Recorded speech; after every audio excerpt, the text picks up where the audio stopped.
Commander Vex Talon stood nervously at the docking bay observation deck, 4 of his 6 appendages twitching with anxiety. The imminent arrival of the human cadets had the entire Galactic Military Academy in an uproar. Rumors about these Deathworlders had circulated for months, but now they would be face to face with the creatures from that cursed gravity well called Earth. "They are coming. The human transport has entered our space," shouted Lieutenant Zargeth, his luminescent scales flashing in excitement. Vex rolled his compound eyes. "Yes, I can see the monitors too, Lieutenant. Calm yourself. We are representatives of the Academy's finest instruction corps. Let's at least pretend we have some dignity." The lieutenant's scales dimmed slightly. "My apologies, Commander. But, you must admit, it's quite extraordinary. Creatures that evolved on a world with 9.8 meters per second squared of gravitational pull. Not to mention the atmospheric toxins, radiation levels, and temperature extremes." "I'm well aware of Earth's charming qualities," Vex replied dryly. "That's precisely why we have spent 3 cycles reconfiguring an entire wing of the Academy for their special requirements." The transport ship, sleek and surprisingly compact for interstellar travel, glided gracefully into the docking bay. Vex noted with professional interest how the pilot expertly manipulated the craft, despite the unfamiliar gravitational conditions of Nexus Station. The ship's exterior bore the emblem of the United Earth Defense Force, a stylized globe with a shield, which Vex found amusingly literal. "Commander," a voice chirped from his communication device, "we have received the final roster. 20 human cadets will be joining us this semester." 20. Vex felt his primary stomach clench. The Academy Board had initially agreed to accept 5, maybe 10 at most. But 20? The resources required to accommodate them would be astronomical. "Very well," he replied. "Have their quarters been prepared according to specifications? Remember, they require significant rest periods in horizontal positions." "Yes, Commander. The human wing is fully operational. We have installed the water-based cleaning facilities they requested, reinforced all furniture to withstand their density, and adjusted atmospheric controls to their preferred oxygen-nitrogen mixture. And the temperature?" Vex pressed. "Maintained at what they call room temperature, which is apparently 22 degrees on their Celsius scale, practically freezing by Khazarian standards, but the environmental suits should compensate for any instructors who must enter their section." Vex nodded in satisfaction. Despite his reservations about integrating these creatures into the Academy, he took pride in his thoroughness. The airlock on the transport hissed open, and Vex straightened his posture, extending to his full height of nearly 3 meters. "Remember," he addressed the assembled greeting committee, "according to their cultural briefing, humans appreciate direct eye contact and firm physical contact between right upper appendages as a greeting. They call it a handshake." One by one, the human cadets emerged from their vessel. Vex had studied human physiology extensively, but nothing had prepared him for the reality of these beings. They walked with a confident stride that seemed to defy the station's lighter gravity, their bodies moving with alarming efficiency. Their skin tones varied widely, as did their heights and proportions, though all fell within the parameters outlined in the briefing materials. "Welcome to Nexus Station and the Galactic Military Academy," Vex announced, his translator converting his clicks and whistles into standard human English. "I am Commander Vex Talon, Chief Academic Officer. On behalf of all species in the Galactic Confederation, we are pleased to welcome the first human class." A human with darker skin and closely cropped hair stepped forward, at Marcus Jackson, squad leader for Earth Contingent. "Thank you for the welcome, Commander." The human extended its right upper appendage. Bracing himself, Vex reached forward and engaged in the handshake ritual. The strength in the human's grip was startling, but Vex maintained his composure, remembering not to release until the human did. Another cultural note from the briefing. "We are excited to be here," the human continued. "The Earth Defense Force considers this exchange program essential to building strong interspecies relations within the Confederation."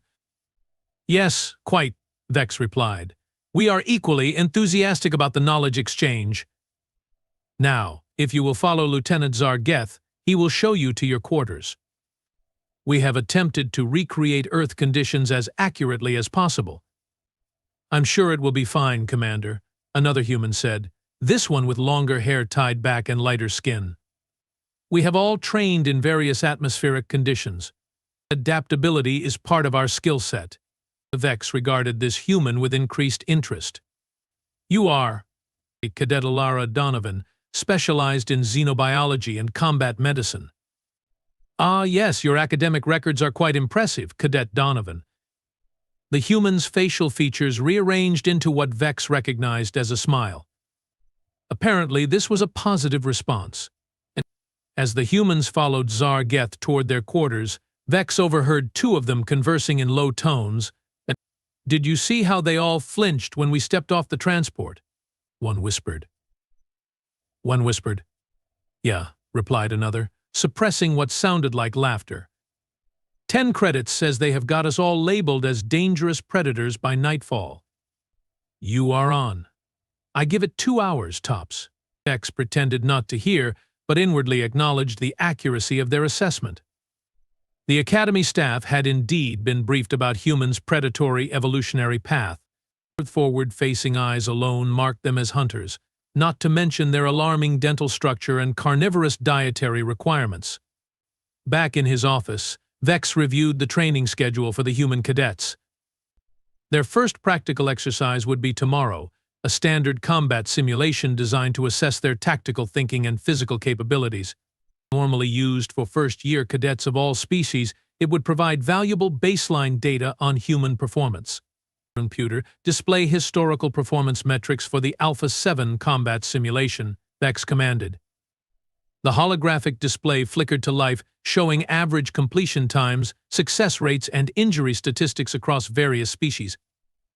The Khazarians, with their superior strength and resilience, typically performed best, followed closely by the Thracian reptiloids. The more cerebral species like the Venturi and Quarians usually compensated for physical limitations with strategic brilliance. Where would humans fall on this spectrum? Their physical parameters were unremarkable by Confederation standards, weaker than Khazarians, slower than Thracians, less agile than the avian Erosi. Yet Earth's military history suggested formidable fighting capability. A notification chimed, interrupting Vex's thoughts. It was a request from the human cadets, forwarded by an increasingly flustered Lieutenant Zargeth. Commander, the humans are requesting access to the recreational facilities, Zargeth reported. Specifically, the combat training area. Already. Vex clicked in surprise. They have barely had time to settle into their quarters. They claim they need to work out the kinks after their long journey in the transport. Their exact words were, "We need to stretch our legs before we cramp up." Vex considered this. Physical exercise after extended confinement seemed reasonable, though the timing was unusual by Academy standards. Most new arrivals took at least a full cycle to acclimate to the station's environment. Very well. Grant them access, but have monitoring protocols in place. I want to observe their capabilities firsthand. Yes, Commander. And there's one more thing. Zargeth hesitated. Go on. They have requested information about the station's gravitational settings. Specifically, they asked if we could increase gravity in their training area to match Earth conditions. Vex stared at the lieutenant. They wanted heavier? The station operates at 0.7 Earth gravity as a compromise for all species. Yes, sir. They said they are concerned about muscle atrophy during their stay if they don't maintain their usual training regimen. Fascinating, Vex mused. Approve the request for their designated areas only. And have Medical Officer Trilpor observe their first session. I want detailed physiological data. 2 hours later, Vex watched through the monitoring system as the human cadets assembled in the combat training area. They had changed from their formal uniforms into what appeared to be minimal athletic wear, exposing alarming amounts of their skin. The gravity in the room had been adjusted as requested. Are they not affected by the increased gravitational pull? Asked Medical Officer Trilpor, her antenna twitching in confusion. Apparently not, Vex replied, equally perplexed. This is their natural environment. The humans began their exercise routine with what they called warm-ups, stretching and light calisthenics that gradually increased in intensity. Then, without warning, their activities escalated dramatically. Some humans began lifting weighted objects repeatedly in various configurations. Others engaged in rapid locomotion around the facility's perimeter. Two pairs squared off on padded mats, engaging in what appeared to be ritualized combat.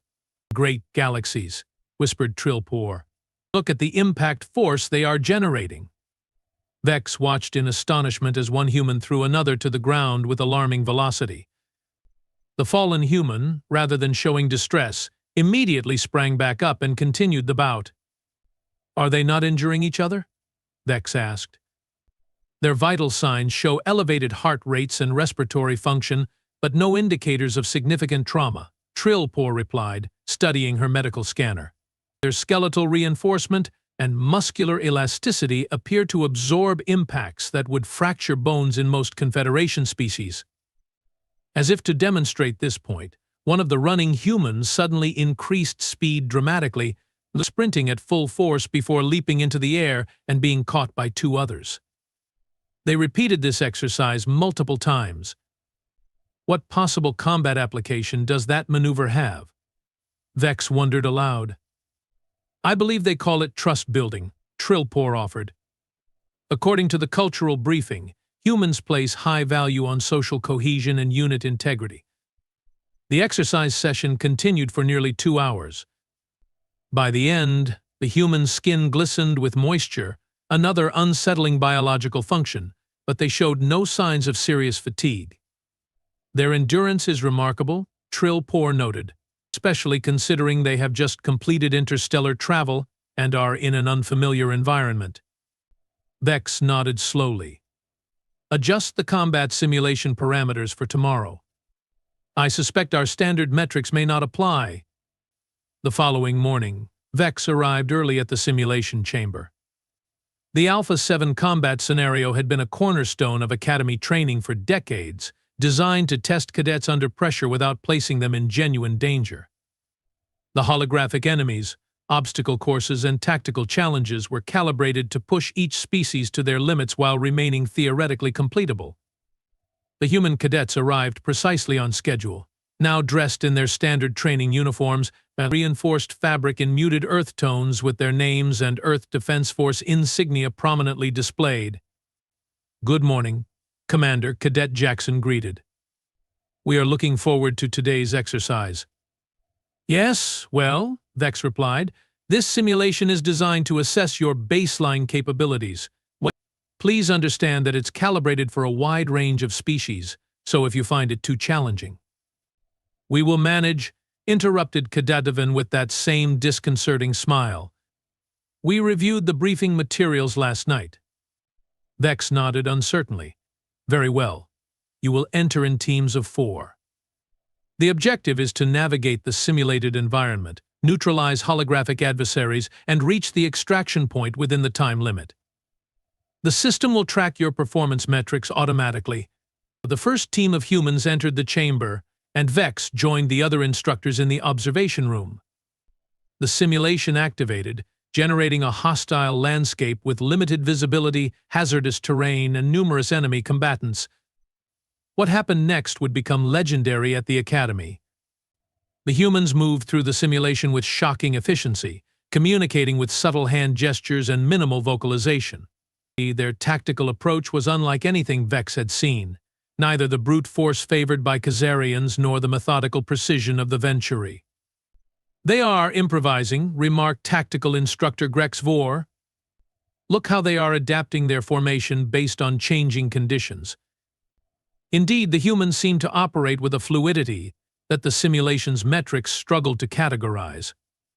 When faced with a ravine too wide to cross directly, they didn't retreat to find a designated crossing point as expected. Instead, one human braced against a wall, interlacing fingers to create a foothold, while another ran toward them, stepped into the improvised boost, and was launched across the gap. A rope was then secured, allowing the others to cross. That's not in the solution parameters, Vex said, checking the simulation guidelines. The designated route requires a 200-meter detour to the north. Efficient, though, Grexvor admitted. They have saved nearly 6 minutes with that maneuver. The holographic adversaries posed little challenge. The humans neutralized them with precision, using simulated weapons with remarkable accuracy. More surprisingly, when one human's weapon malfunctioned, they immediately switched to hand-to-hand combat without hesitation, subduing the holographic enemy with targeted strikes to what must be vulnerable anatomical points. Their combat programming is extensive, noted another instructor. Look at the variety of techniques they are employing. Not programming, Vex corrected. Training. They don't have neural implants or combat downloads. Everything you are seeing was physically practiced and memorized. This revelation was met with stunned silence. The idea of learning combat maneuvers through repetition alone seemed primitive, yet the results were undeniable. The first team reached the extraction point in 17.4 minutes, shattering the previous record of 26.8 minutes held by an elite Khazarian squad. As the simulation reset for the next team, Vex studied the performance metrics. The humans had scored exceptionally high in adaptability, combat efficiency, and team coordination. Their only average scores were in areas involving technology interaction, which was understandable given their unfamiliarity with Confederation systems. Should we increase the difficulty? Asked Grexvor. Rex considered this. Yes, activate the beta protocols for the remaining teams. The beta-level simulation was typically reserved for final-year cadets, featuring more numerous enemies, environmental hazards, and complex objectives. Vex was curious to see how the humans would respond to a genuine challenge. The second team entered, led by Cadet Donovan. The simulation began, immediately presenting them with a toxic atmosphere scenario requiring oxygen masks.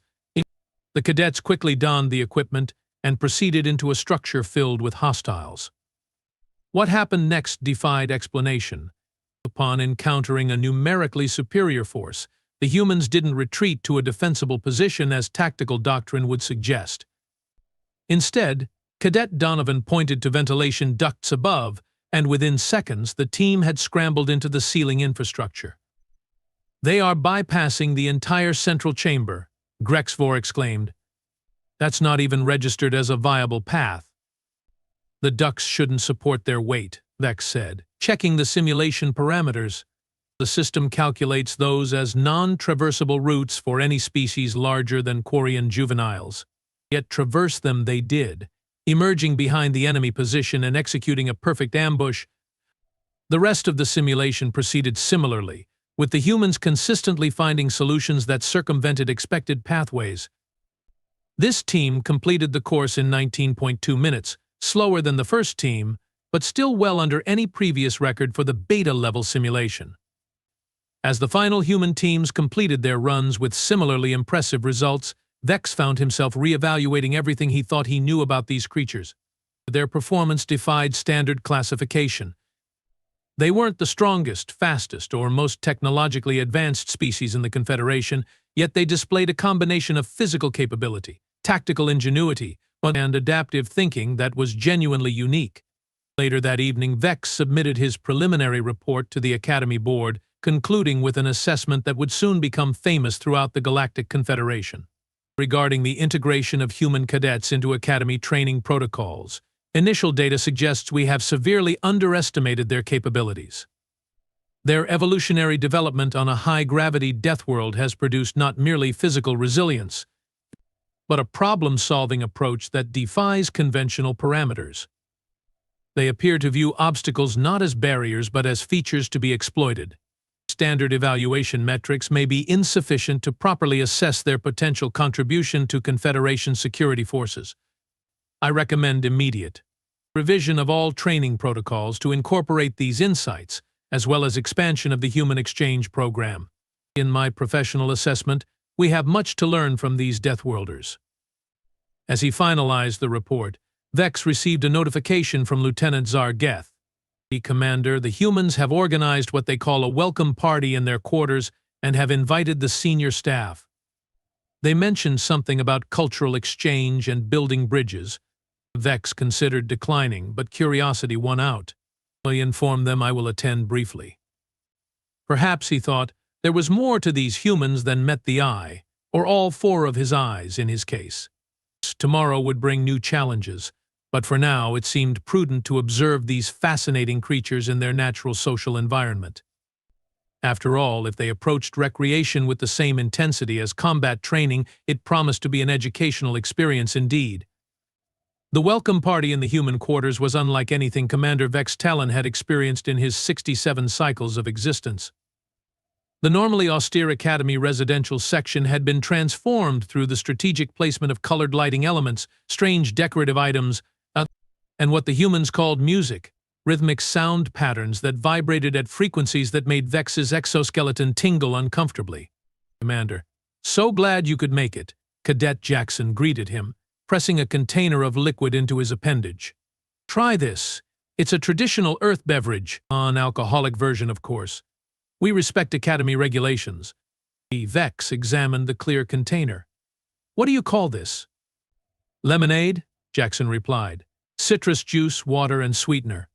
Perfectly safe for your species according to the compatibility charts. Cautiously, Vex brought the liquid to his intake orifice and sampled a small amount. The sensory experience was explosive. Sourness hit first, followed by sweetness, an alarming combination that somehow became pleasant after the initial shock. Interesting, he managed. On my world, such contrasting flavors would indicate poison. Jackson laughed. On Earth, it indicates a hot summer day. Speaking of contrasts, we wanted to thank you for the combat simulation today. It was an excellent icebreaker. Icebreaker? Vex questioned, confused by the idiom. Sorry. A good way to start our exchange program, to get to know each other's capabilities, Jackson clarified.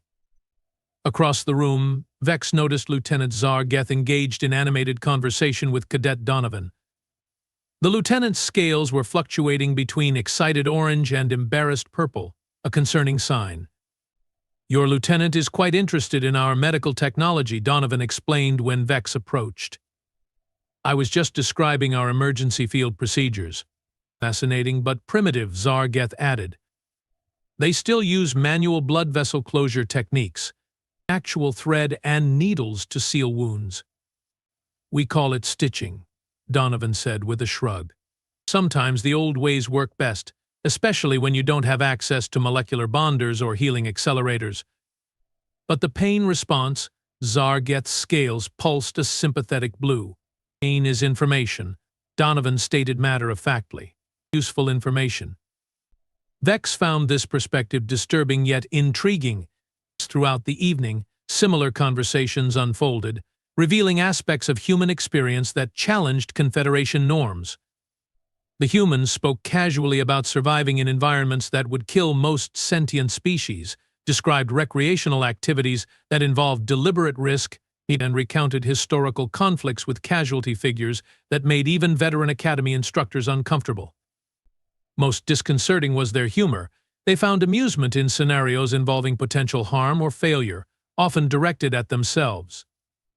One cadet described a training accident that had resulted in multiple fractures as a good learning experience, prompting laughter from the other humans.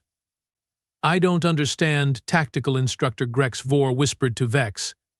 Are they mocking their own mortality?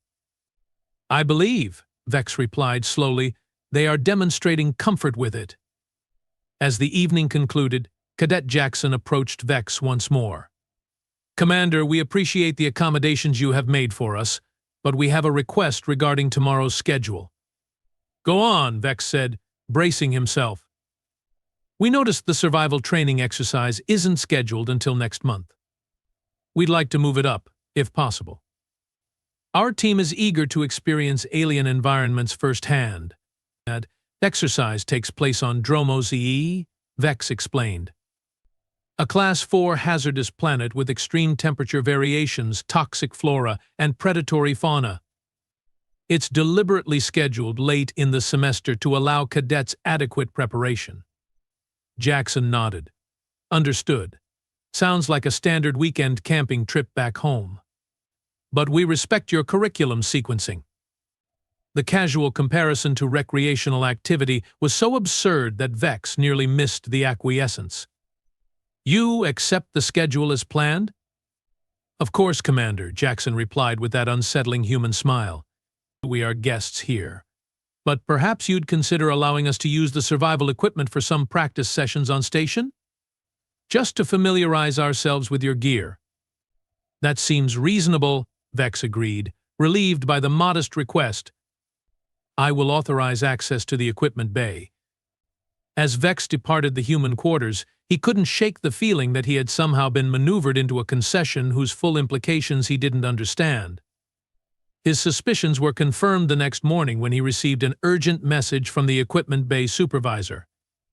Commander, the humans have checked out all the survival gear, every single piece, and they have requested shuttle transport to Dromos EII's second moon for what they are calling field testing. Vex felt his hemolymph run cold. The moon? That's a desolate rock with minimal atmosphere. What could they possibly want to test there? They said, and I quote, "It's perfect for stress testing the equipment's capabilities in a low oxygen, extreme temperature environment with minimal resources. They have already filed a flight plan and safety protocols. Delay approval, Vex ordered. I want to speak with them personally." 30 minutes later, Vex confronted Cadet Jackson in the shuttle bay. The human stood calmly amid stacks of equipment, checking items against a holographic inventory. "Explain yourself, Cadet," Vex demanded. "This unauthorized expedition is fully within Academy guidelines for independent research and equipment validation," Jackson interrupted smoothly. Section 47, Paragraph 9 of the Academy Charter permits cadets to conduct supplementary training exercises with proper safety protocols and instructor notification. Vex clicked in frustration. The human had clearly studied the regulations. "Notification is not authorization, Cadet." "True," Jackson acknowledged. "But denial requires specific safety concerns that override educational benefit. Our safety protocols exceed minimum requirements by 43%. We have assigned buddy systems, established hourly check-ins, and limited exploration radius to 5 kilometers from the landing site. Plus, we have invited Academy instructors to observe." Indeed, Vex noticed tactical instructor Grex Vor and survival specialist Prill Nax already aboard the shuttle, examining human equipment with professional curiosity. "The environment on that moon reaches -70 degrees during lunar night," Vex pointed out. "That's why we are only staying during the 30-hour daylight period," Jackson countered. "Temperatures will range from -20 to +10, well within our operational parameters with proper gear." Vex realized he was fighting a losing battle. The humans had identified a regulatory loophole and exploited it perfectly, just as they had found unexpected paths through the combat simulation. "Very well," he conceded. "But I will be accompanying you personally." Jackson's expression brightened. "Excellent. We were hoping you would. Your expertise will be invaluable." 6 hours later, Vex stood on the barren surface of Dromos IE's second moon, questioning his decision-making capabilities. The landscape was a geologist's dream and a survival instructor's nightmare: jagged rock formations, steep ravines, and minimal resources. The thin atmosphere necessitated breathing apparatus for all species, though the humans seemed less encumbered by theirs than the instructors. The cadets had divided into teams, each with specific objectives: shelter construction, water location and purification, emergency signal establishment, and perimeter security. Academy instructors were paired with each team to observe and provide guidance if necessary.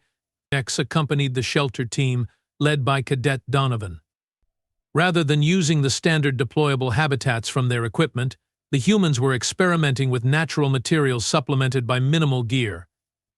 "The key to survival," Donovan explained as she expertly lashed support poles together, "is working with your environment, not against it. These rock formations provide natural windbreaks. We just need to create an insulated space within them." "But the equipment includes fully functional habitats," Vex pointed out. "Why not use them?" Because equipment fails, Commander, another cadet replied. What happens when your habitat generator malfunctions in an electrical storm? Better to know multiple methods.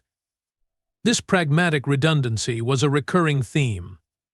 The water team located a subsurface ice deposit using scanning equipment, but then demonstrated 3 different methods to access and purify it without technology.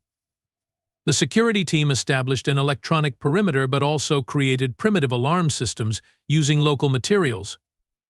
Most impressive was the communications team.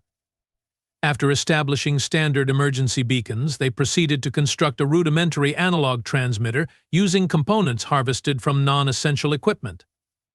This could send a basic signal to anything in orbit, explained Cadet Oliver Park, the team leader. No power cells, no quantum entanglement, just basic electromagnetic principles. It's not elegant, but it works. You deliberately cannibalized functional equipment to create a redundant system? Vex asked, horrified by the inefficiency. Absolutely, Park confirmed without hesitation. In a real emergency, I'd sacrifice any non-essential gear to increase communication options. One functioning transmission is worth more than 10 preserved devices if you are stranded. As Lunar Day progressed, the teams completed their objectives and gathered at the makeshift base camp. Despite the harsh conditions, the human spirits seemed unusually high. But they joked about the challenges, shared discoveries, and continued to modify their equipment for better performance. During a meal break, the humans consuming alarming amounts of high-calorie ration bars, Vex found himself seated beside Cadet Donovan. I must admit, he said reluctantly, your adaptability is impressive. Most Confederation species would struggle in these conditions, even with full equipment. Thanks, Commander, she replied, but honestly this is pretty tame compared to some training exercises back home. The Atacama Desert Survival Course? Now that's a challenge. 6 days, minimal water, temperatures from freezing to scorching within hours. You seek out these hardships voluntarily? Vex asked. Of course. How else do you discover your limits? She gestured at the barren landscape. Environments like this are honest. They don't care about your rank or species. They just test what you can actually do. There was wisdom in this perspective that Vex hadn't expected. After observing the humans in action, he was beginning to understand that their seemingly reckless approach masked a deeply practical philosophy. They trained for worst-case scenarios continuously, making the merely difficult seem routine. The expedition returned to Nexus Station without incident, though the Academy staff's perception of the human cadets had shifted noticeably. What had initially been viewed as primitive overtones of a Deathworld species was increasingly recognized as hard-earned practical knowledge. In the days that followed, the humans continued to disrupt Academy norms. During weapons training, they demonstrated proficiency with energy weapons but requested time with projectile arms as well, its technology considered obsolete by Confederation standards. Kinetic weapons don't suffer from electromagnetic interference, Cadet Jackson explained during a demonstration. Power requirements, simple maintenance, and ammunition can be manufactured from basic materials if necessary. The humans' focus on contingency planning extended to their academic studies as well. They absorbed Confederation tactical doctrine rapidly but consistently questioned single-solution approaches. In strategic simulations, they prioritized flexibility over efficiency, maintaining multiple options even at the cost of resources. 3 weeks into the semester, an opportunity to test these philosophies arose unexpectedly. During a routine training flight near the Dromos system, an Academy shuttle carrying 4 instructors and 3 alien cadets suffered catastrophic engine failure. The disabled craft managed a rough landing on Dromos EI itself, the hazardous planet whose survival training the humans had been eager to experience.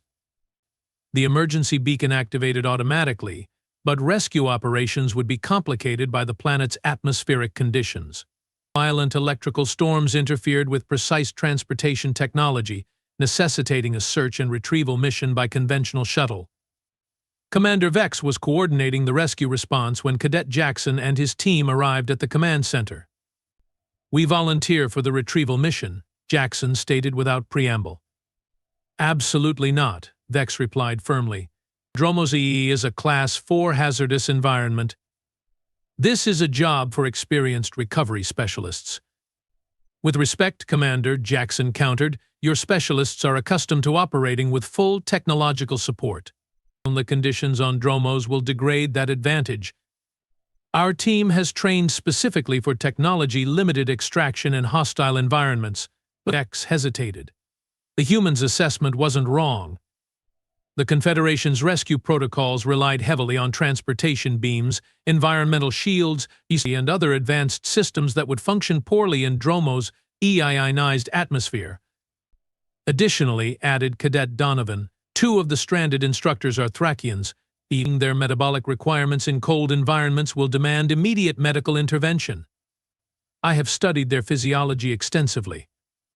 The argument continued until the Academy's director, Grand Admiral Zell Voth, intervened.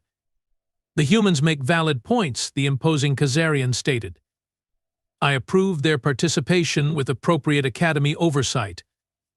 Thus, a joint rescue team was assembled, 4 human cadets and 4 Academy specialists, equipped with both standard Confederation gear and the modified human equipment that had been tested on the Moon. The mission launched immediately, racing against the approach of Dromos IE's notorious storm season. Vex monitored their progress from the command center, anxiety mounting as the shuttle descended through turbulent atmospheric layers toward the crash site. Electrical interference increasing, reported the pilot. Navigation systems degrading. Position uncertainty expanding to 1 kilometer radius. Switching to visual confirmation protocols, responded Jackson's voice. Deploying optical enhancement array. This was a human modification, a network of simple reflecting surfaces extended from the shuttle to amplify visible light signals from the ground. Primitive but immune to electromagnetic interference. Visual confirmation of crash site, Jackson announced minutes later. Detecting emergency strobes at bearing 047. Surface conditions, problematic. Widespread chemical fires from local vegetation. Landing zone restricted. Vex felt his anxiety spike. Chemical fires were a notorious hazard on Dromos IE, where the silicon-based plant life burned at temperatures exceeding 1,200 degrees. Abort landing. Maintain orbital position and request additional resources, he ordered. There was a pause before Jackson's response. Being negative, Command. Storm front approaching would prevent follow-up missions for at least 30 hours. Stranded personnel have approximately 10 hours of breathable air remaining. We are proceeding with modified extraction. What modified extraction? Vex demanded. Instead of answering directly, Jackson switched to mission operational channels, issuing rapid commands to his team. The shuttle circled the crash site, mapping a narrow approach corridor between fire zones. We can't sustain hover in this atmosphere for more than 90 seconds, the pilot warned. Full landing is impossible. We don't need to land, Jackson replied. Just hold steady at 10 meters for 30 seconds. Harness team ready. Drop team prepared. To Vex's horror, the video feed showed 2 humans, Donovan and a cadet named Ryuki Tanaka, securing themselves to rappelling lines. As the shuttle briefly stabilized, they leapt from the open bay doors, descending rapidly toward the crash site. They are jumping into a fire zone, Vex exclaimed. Negative, corrected the Academy survival specialist monitoring environmental readings. They identified a temporal gap in the combustion pattern. The immediate landing zone will remain clear for approximately 4 minutes before the chemical reaction reaches it. Precisely timed, Vex realized. The humans had calculated exactly when and where to insert themselves safely, accepting razor-thin margins that most Confederation protocols would consider suicidal. The next 20 minutes were among the most tense of Vex's career. The extraction team worked with rehearsed precision, stabilizing injured personnel, securing them in specialized harnesses, and coordinating with the shuttle for sequential retrieval. When a sudden wind shift brought toxic smoke toward their position, the humans deployed filtration systems they had modified specifically for Dromos IE's atmosphere. The final extraction came with seconds to spare before the fire front engulfed the crash site.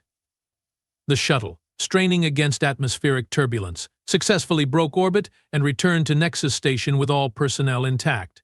3 of the 7 crash survivors required immediate medical attention but would recover fully. In the mission debriefing, Grand Admiral Zell Voth asked what many were thinking, "How did you prepare so accurately for conditions you'd never experienced?" "We didn't," Jackson answered simply. "We prepared to be unprepared." Seeing the confusion this generated, Cadet Donovan elaborated, "Earth has thousands of distinct hazardous environments. We can't train specifically for each one, so we train to adapt to unknown conditions. The key isn't having the right plan, it's having the right principles and the ability to improvise." This philosophy, initially dismissed as primitive by many academy instructors, was suddenly recognized for what it truly was: evolutionary wisdom from a species that had survived one of the galaxy's most challenging worlds. In the weeks that followed, the academy curriculum underwent subtle but significant revisions. Human cadets were integrated into regular training groups rather than segregated. Their expertise in contingency planning, technology-limited operations, and adaptation was formally incorporated into several courses. 2 months after the dramatic rescue, Commander Vex Talon submitted his midterm evaluation of the Human Exchange Program to Confederation headquarters. The integration of human cadets has proceeded far more successfully than anticipated. While initial assessments focused on their physical resilience as products of a high-gravity Deathworld, their most valuable contribution has proven to be cognitive and philosophical. Humans approach survival not as a technological challenge, but as a mindset. Their evolutionary history on a planet that actively tried to kill them has produced not merely physical adaptations but cultural and intellectual frameworks optimized for uncertainty. They prepare for system failures we have been taught to consider impossible. They maintain skills our civilization abandoned generations ago. They find opportunities in conditions we classify as unsurvivable. Most significantly, they have begun to influence academy culture. Cadets of all species now routinely ask, "What if this fails?" A question that would have been considered needlessly pessimistic before the humans arrived. Training scores in adaptation exercises have increased 27% across all species. Resource efficiency has improved as cadets learn to distinguish between essential and luxury technologies. I therefore recommend immediate expansion of the Human Exchange Program and implementation of human survival methodologies throughout Confederation training protocols. While their technology may lag behind ours, their methodology for surviving technological failure represents a critical gap in our preparation. As one human cadet succinctly explained, advanced technology doesn't make you resilient. Knowing how to function without it does. This wisdom from Deathworld survivors may prove essential as the Confederation faces unknown future challenges. As he finalized the report, Vex received notification of yet another human-initiated training exercise, this one involving extended underwater operations. Despite himself, he found he was looking forward to discovering what impossible thing they would accomplish next. After all, as he had learned, when dealing with humans from Earth, the impossible was merely improbable, and the improbable was simply Tuesday.